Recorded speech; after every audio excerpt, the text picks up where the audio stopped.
Ibadallah, ittaqullah haqqa tuqatih wa la tamutunna illa wa antum muslimun.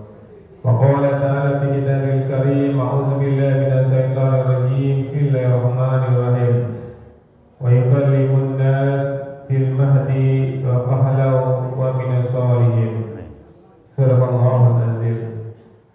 Bapak Ibu yang sangat kami muliakan, alhamdulillah bersyukur kita kepada Allah kembali dengan izin dan rahmat Allah kita mampu hadir seperti ini. Selalu kami ingatkan diri kami Bapak Ibu semua, apapun persoalannya jangan pernah lupa untuk bersyukur. Amin. Karena sesungguhnya Bapak Ibu, kebahagiaan itu terletak dari rasa syukur kita. Makin tinggi rasa syukur kita, makin tinggi lagi kebahagiaannya.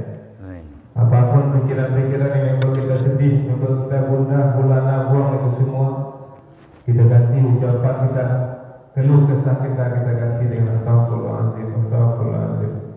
Ketika kita mengatakan astagfirullahaladzim, Allah akan berikan ketenangan dalam hati kita. Amin, amin.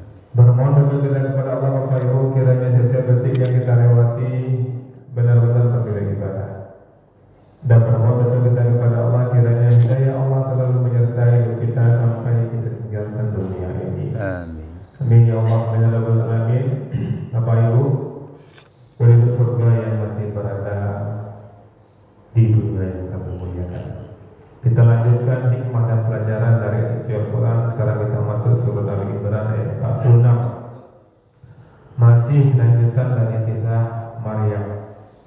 Wa yukallimun nas, dan dia berbicara dengan manusia fil mahdi, dalam bualan, wa kahlan, dan ketika sudah dewasa, wa minas sholihin, dan dia termasuk di antara orang-orang yang soleh. Jadi ayat ini Bapak Ibu ya, intinya kemuliaan Nabi Isa sejak bayi hingga dewasa, bicara, berilmu dan soleh. Wa yukallimun nas, dan dia berbicara dengan manusia fil mahdi, sewaktu dalam buaya, wa kahlan, dan ketika sudah dewasa, wa minas sholihin, dan dia termasuk di antara orang-orang soleh. Kembali Allah memperhatikan kepada kita betapa kemuliaan demi kemuliaan selalu hadir pada diri Maryam. Mulai dia di dalam rahim, dia lahir ke muka bumi, kemudian yang ada dalam rahimnya pun luar biasa, manusia yang mulia. Ini ayat sebelumnya Bapak Ibu, ayat 45, ayat 46 dan 45 adalah pengumuman kabar gembira kepada Maryam tentang kelahiran Isa alaihissalam yang bernama Al-Masih dan semoga di dunia dan di akhirat. Dan di ayat 46-nya Allah gambarkan bahwa di dalam buaya Nabi Isa bisa berbicara di hadapan orang banyak. Bayangkan semua orang tahu Maryam ini manusia suci yang tidak mau bergaul dengan laki-laki yang menunjukkan pandangannya. Hari-harinya di masjid, hari-harinya dekat kepada Allah. Tahu-tahu dapat kabar ketika dia hamil, kan dia menyendiri, dia takut sampai sebagai manusia biasa dia ingin bunuh, mengakhiri hidupnya. Itu manusia biasa. Ketika saat setelah itu dia sadar pada tobat kepada Allah. Dan ini gambaran bagi kita Bapak Ibu betapa orang-orang soleh itu memang Allah yang menjaganya. Walaupun Allah uji dia dengan ujian yang berat, tapi tetap Allah dampingi. Apa hikmah yang bisa kita ambil dari Al-Imran 45 ini? Yang pertama, mukjizat Isa berbicara sejak bayi menunjukkan kemuliaannya sebagai Nabi dan Rasul. Amin. Ketika semua orang mencibir Maryam, mengatakan Maryam ini sudah berzina, dan ketika anaknya lahir, anaknya itu diizinkan oleh Allah untuk berbicara dan menyampaikan kepada orang banyak bahwa dia adalah utusan dari Allah Subhanahu wa taala yang menyampaikan kebenaran. Ini hikmah yang pertama.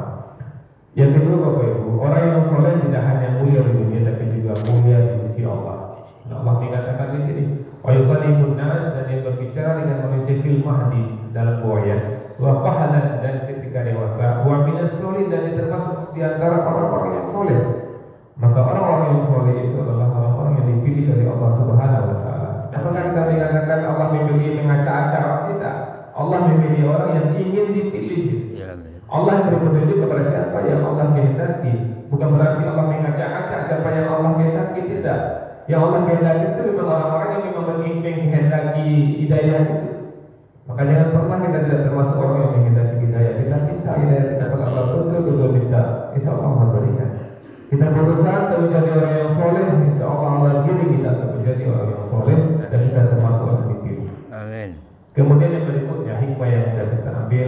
kematanan spiritual sejak dini adalah anugerah dan harus dijaga hingga tua. Jadi Bapak Ibu, ketika anak kita lahir fitrah itu memang bonus yang Allah berikan kepada kita. Anak itu bersih. Maka ketika dia bersih itu kita orang tua menjaga tumbuh kembangnya untuk selalu bersih. Setiap ada kesalahan-kesalahan yang keluar dari mulutnya, dari lisannya, kita ingatkan bukan seperti itu ya nak, bukan seperti itu ya nak. Jangan dibiarkan. Maka kata Bapak Ibu kita lihat ada, maaf pernah kami saksikan seorang anak yang maaf berkata jorok di depan kawan orang tuanya tertawa, kawannya pun tertawa. Dapat barang yang kecil itu jadi orang-orang kan Bapak Ibu. Maka dengan sendiri anak dengan tumbuh jadi orang nggak selesai. Karena dari awal pun dia dibiarkan untuk jadi orang yang tidak selesai. Maka ini penting Bapak Ibu yang luar biasa, hikmah yang bisa kita ambil dari Ali Imran 45 ini. Marilah Bapak Ibu, ini kisah yang Allah sampaikan kepada kita bukan untuk menjadi cerita saja, tapi untuk menjadi hibah bagi kita. Mari kita jadikan diri kita ini orang yang soleh sehingga dipilih oleh Allah, dan kita siapkan generasi yang soleh sehingga generasi kita juga dipilih oleh Allah. Kalau kita dan generasi kita sudah menjadi orang kalian, insya Allah kita pun akan mendapatkan surga yang akan dipilihkan terbaik untuk kita. Assalamualaikum warahmatullahi wabarakatuh. Waalaikumsalam warahmatullahi wabarakatuh. Yul Henry guys. Jadi orang yang baik. Kada baik tak isi lima empat level. Cukup dia tu mah. Enggak lain.